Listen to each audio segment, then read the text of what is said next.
Hello, everyone, and welcome to Ludel's Viewpoint. I am beyond excited for this episode because I'm joined by a special guest who I just find so interesting to speak to talk to, and you are in for a treat in this episode. In this episode, we are going to be talking about different scenarios where we are asking ourselves the question, does this only happen to me? This is inspired by a project by my special guest, who will talk about it a little bit later. But you're probably wondering, who is this special guest? I introduce to you Sophie. Welcome. Hi. Wow. What a fun introduction. I'm like honored to be here. Oh, I'm so happy. How are you? I'm good. How are you? I'm really good now that I'm speaking to you. So, to to to help our audience understand how we know each other, I'm going to do a little summary. So, both of us were in this entrepreneurial boot camp, a class that was very, very intense, which we actually caught up on yesterday, Yeah. which is very interesting. But essentially, we met through that, and the the the scenario or the experience of me asking Sophie to come onto this podcast was actually very, very interesting. And we're going to get Sophie's opinion on how I asked her. Um, okay, well, first of all, I guess I'll say like during this boot camp slash incubator, everyone had either a fully fledged startup company or an idea about what they wanted to turn into a company. And I don't know how familiar your audience is with that type of scenario, but Honestly. you have to not to say that they are not, because I'm just saying like some people I think don't know how many iterations of a pitch you have to do. So a lot of Mm-hmm. this class was a lot of pitching and storyboarding, and I had done my storyboard earlier in the week at the end of the incubator. The last week was held at Oxford, and it was like a very intense 5 days fully immersed in the project. Yeah. So I had given a presentation that was, I would say, like someone who did not know what they were doing. Uh, No, you give yeah, yourself too little credit. I thought that, wow, I have to connect with her. I mean, I loved the idea, and the audience will get to know about it, but continue.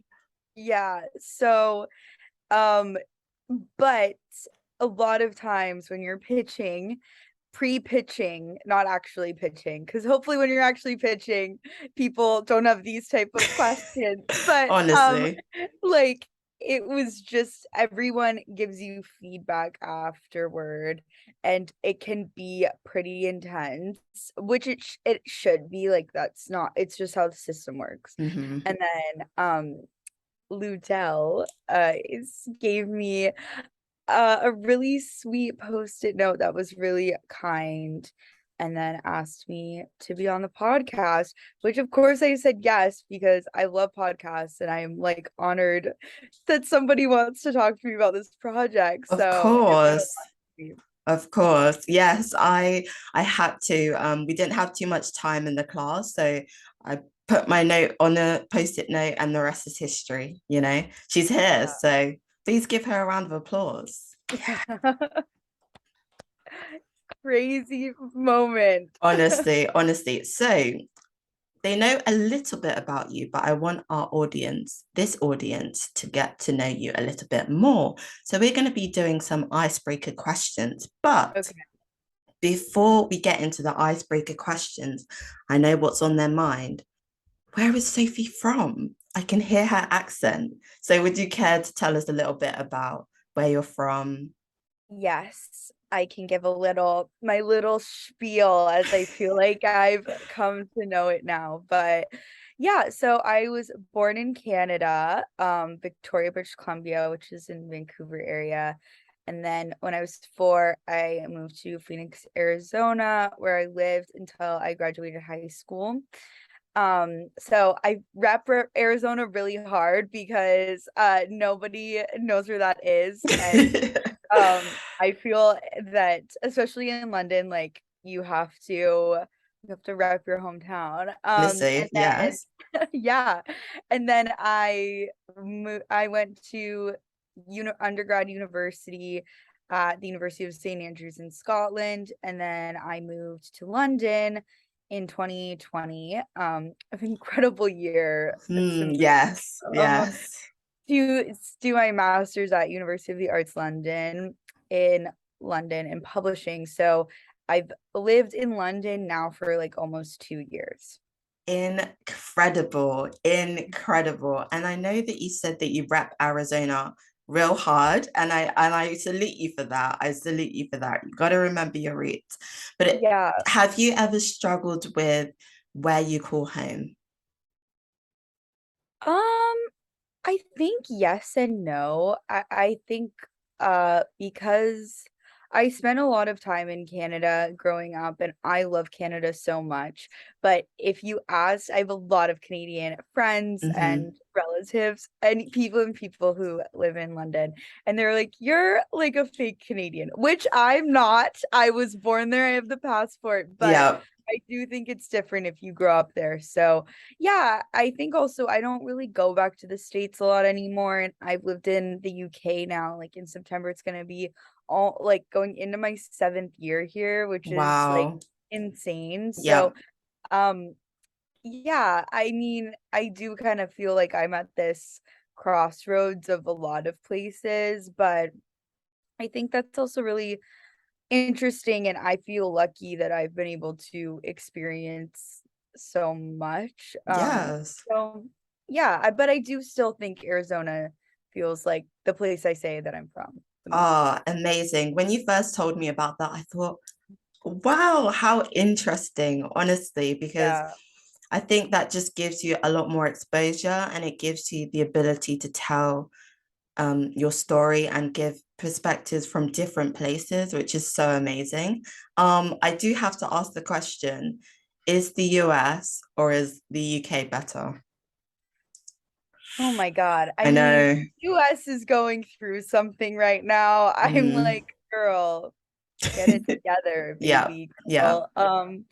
Yeah, I feel like the US is really good for some things and the UK is really good for some things. I feel like I say this about a lot of different things, and I feel this way about London, that if it's not right for you, like you'll know right away. And I felt mm, that way about my university too. I was like, if you don't like it here, then you'll know quickly. yeah, And I feel like right now, um, I think the US has so many amazing places, and it has a lot of to it that's really great. But yeah. for me right now, because I've been lucky enough to like figure out my visa situation, which is really lucky, and it's hard for a lot of people to do that. I Mm, feel like I'm just enjoying being in the UK because it still feels like a challenge to me. It still feels a little bit like out of my comfort zone, and kind of like fun to be doing something a little bit different than a lot of my friends in the US. But at the same time, I feel like maybe other people feel this way about their home, but you can always kind of go back and sort of fit back into yeah. a life that you kind of remember there. So yeah, I feel like I'm into the UK right now. Like I really have enjoyed my time here so much. Oh, that's amazing. That's amazing. And the fact that the weather hasn't deterred you or put you off, that you're an incredible person, I must I say. know. Now it's getting into weather that I grew up with. I'm like 100 degrees. Like that's Yes, every single day where I used to live. But honestly, honestly, yes. So we're going to do a few questions. Thank you for okay. telling us a little bit about where you've been, where you're from. We Yeah. appreciate it, and they'll get the accent. They'll adjust to it Yeah, for sure. sorry. They'll adjust to it for sure. I love your accent, by the way. Everybody's always like, "You don't have a British accent," and I was like, number one, that's not how accents work, and Yeah, number two, like, I feel like my accent has gotten more American since I've been here, so I don't know what that means, but you're still repping Arizona. That's why. yeah, That's that's why. that's why. Exactly, exactly. So, do you prefer listening to music or podcasts? Oh my God. Way to hit me right out of the gate. Yep. I feel like I am an avid podcast listener. That's why I'm so excited to be doing this podcast. Oh, I love podcasts. Like, and I also like I live alone, so I feel mm-hmm. like always put podcasts on to like I don't know, fill the Feel the space. yeah, yeah. But I love podcasts. Lovely, lovely, lovely. So we are definitely privileged to have you on this podcast.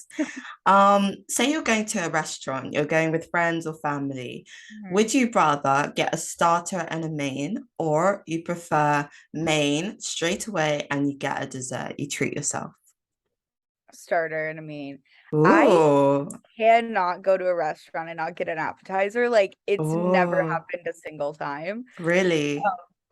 And my parents are very much like that. Like they will order like every appetizer. Like I just feel like you gotta like start it off. You know what I Right. mean? Yeah, yeah, And by yeah. the time I don't feel like you always need dessert, even though I often also get Get dessert. dessert. I also like to share everything. Like share I can't my friends used to joke like because I'd be like, do you guys want to like split something? And they're like, Oh, okay. wow. We need to go get lunch then. Yeah, we should. We definitely should. But Yeah. yeah. Nice, nice. Okay, so let's say that you're having a bad day for whatever reason, because we all have bad days. What do you do to make yourself feel better? Oh my gosh. Trying to think. I had like a bad day recently and I'm like, what Mm, did I do to like feel better? yeah. Um, I yeah, okay, in that case, I feel like I do listen to music. I Hmm. listen to Taylor Swift music, who I love. Nice. To all the Yeah, I think Swifties. yeah, to all the Swifties out there. I feel like that's nice. I guess also I've tried to adopt this mindset. I don't know if you relate to this, where it's just like every I saw something and it was like no feeling is final, and I really believe that. Like I'm Mm, like I care about this a lot right now, but I just like know I won't in like one day. So just like try not to. I don't know. I'm like you won't be as sad about this in like a yeah. day. I feel like That is actually a really good perspective because that means that you won't wallow in it for too long. It yeah, means that it's almost like the light at the end of the tunnel. That was such a good yeah, thing to keep in mind. That's amazing. For me, on a bad day, yeah, definitely music helps me, whether I'm listening to it or writing some lyrics or I don't know, music is definitely an outlet for me to feel what I'm feeling, but also change what I'm feeling. So that's yeah, interesting for sure, for sure. I love R&B, gospel, jazz. Music really depends on my mood. If I want to feel happier and more bubbly, Afro beats and definitely upbeat music gets me going because once I start dancing, that's how you know the tables have yeah, turned. So yeah, I can agree with you on that. And with a bad day, I guess journaling definitely helps me because one, it gets the thoughts out of my head and onto paper, and two, it kind of helps me see how I'm feeling from another perspective. And so yeah, if I can tell that, oh, this is what's making you upset, and I'm looking at it from an outside perspective because I can now see my thoughts physically, that helps me kind of adjust and make sure that I'm not necessarily putting myself down or staying down when I know that I should be um, happy and grateful to be alive. That's something that once you remind yourself that you're sad, but you only got one life to live, how long do you want to be sad for? That's when you're kind of like, okay, shake it off. And yeah. that's a I mean, little, yeah, that's so true, I think. Yeah, and just getting it out of like your head, I think is helpful in whatever form that for takes. sure. And to like sometimes if I'm sad, I totally agree. You have to like shake off the wallowing, but I Hmm. also am just like, just wallow right now because Yeah, you need to do that. And then once that's done, you'll be like, okay, like this It, is this is over now. exactly. That's so true. That's so true. Okay. So, what is a fact that nobody would guess about you? Oh gosh, I don't know. Um a fact, like something that's happened, like or like a personality thing. Anything, anything that nobody would guess. Even if they were really close to you, what do you think would surprise them? Um, let's think. I'm trying to think of something that feels like very off brand. Okay. I something happened to me recently where I felt this way. Um,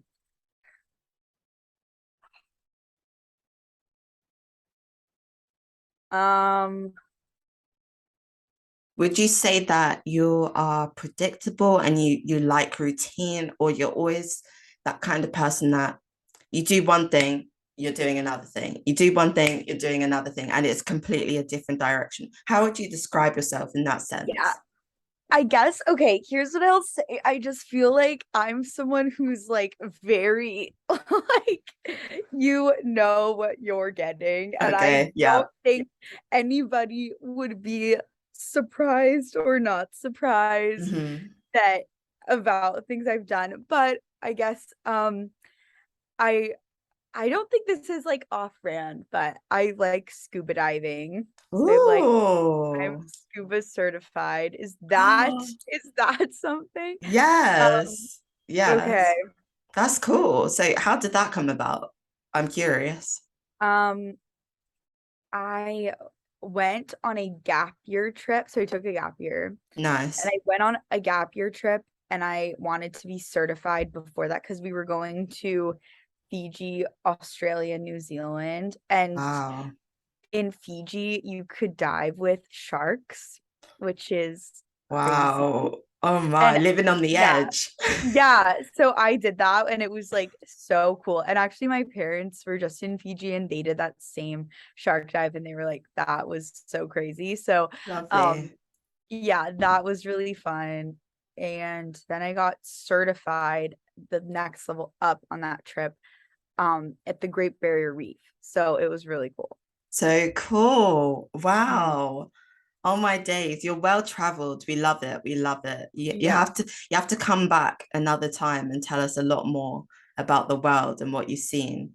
But my final icebreaker kind of question is, do you think it's harder to give up coffee or alcohol? Coffee. Oh my God. Like, Oh, do you agree?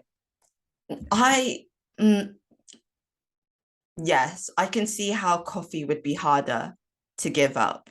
I can see how, because I mean, coffee for some people it helps them function.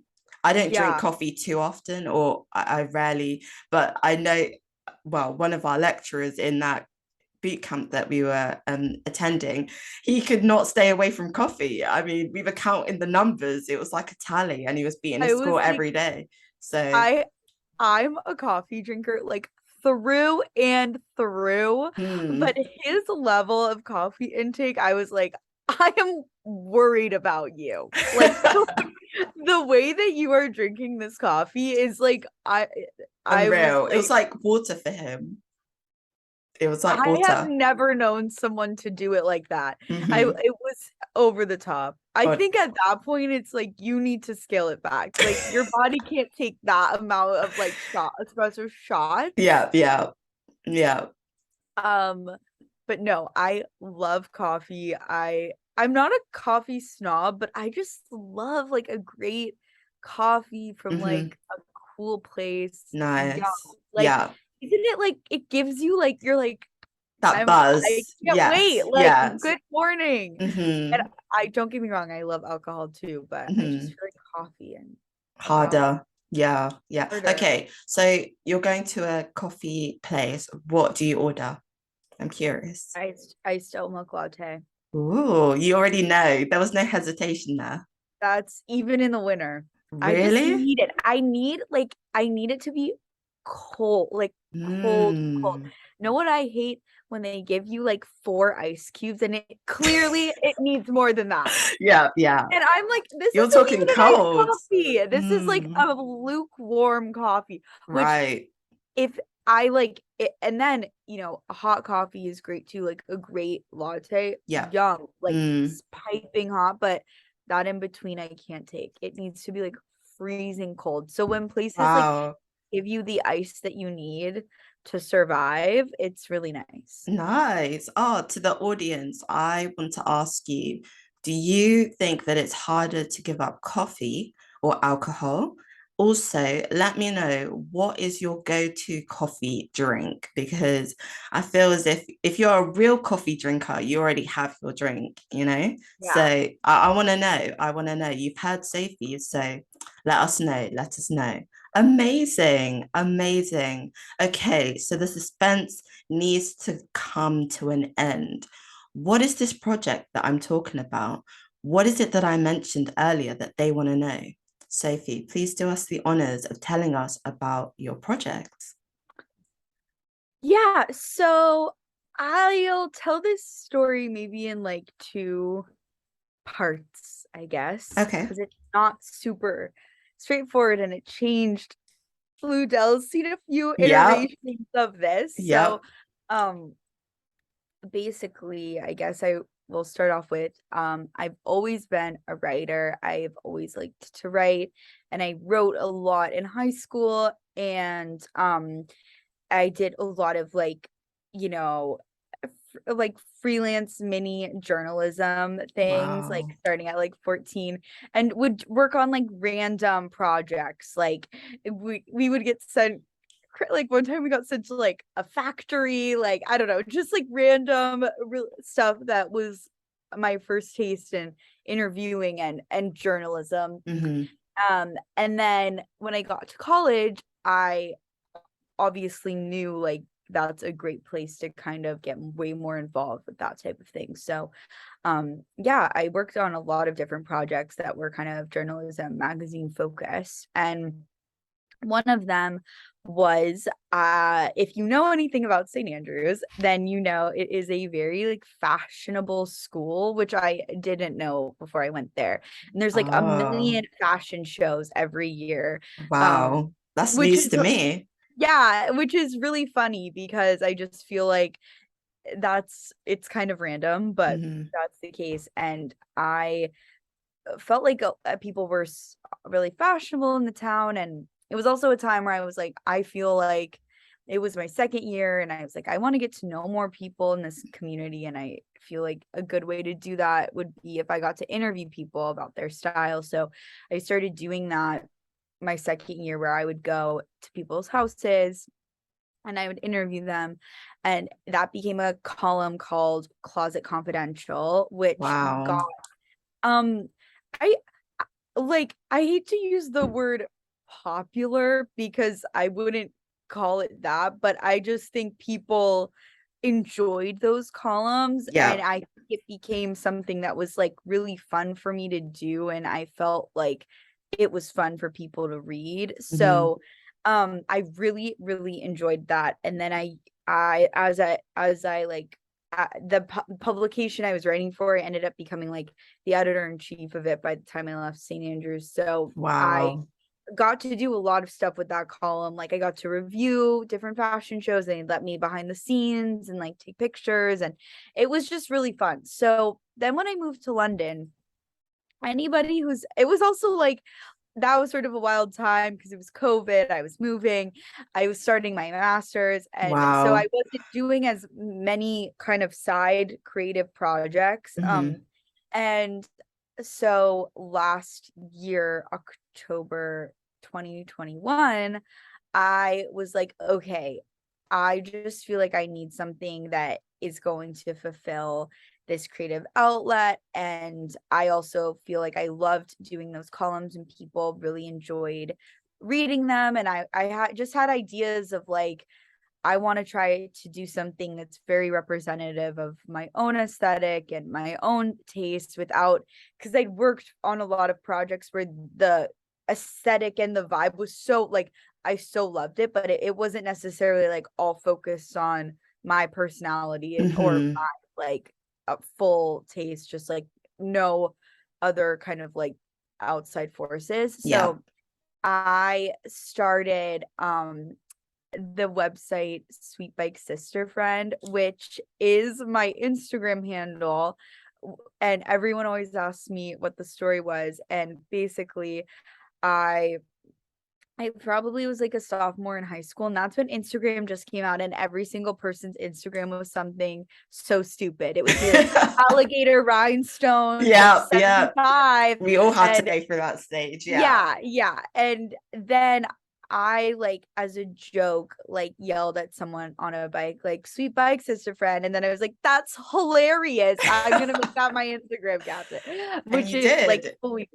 And then I did. And then I didn't really use Instagram that much in high school. And I Mhm. had missed the train where every single person made their Instagram their actual normal name and not their like dumb baby's name. Fair enough, And fair enough. Yeah, then I got to college and people were like, "What's this Instagram? What's your handle?" Like blah blah yeah. blah. And then I um yeah, so then I just stuck with it and kind of became like just something that I was known for. And then it just seemed like a natural transition to make sweetbikesisterfriend.com the place I was going to publish articles, Yeah. and then it would have direct correlation with the Instagram, which I just felt like was also the place where I would get the most traction and people would have Hmm. like the most interactions with the work. So yeah, then it had started out having three columns. Hmm.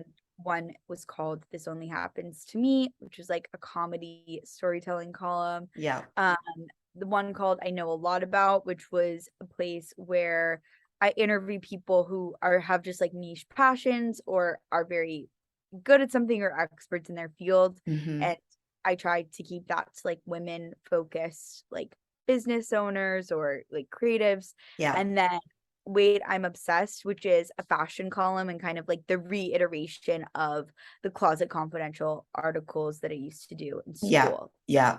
Amazing, amazing. When I found out about it, I thought this is incredible.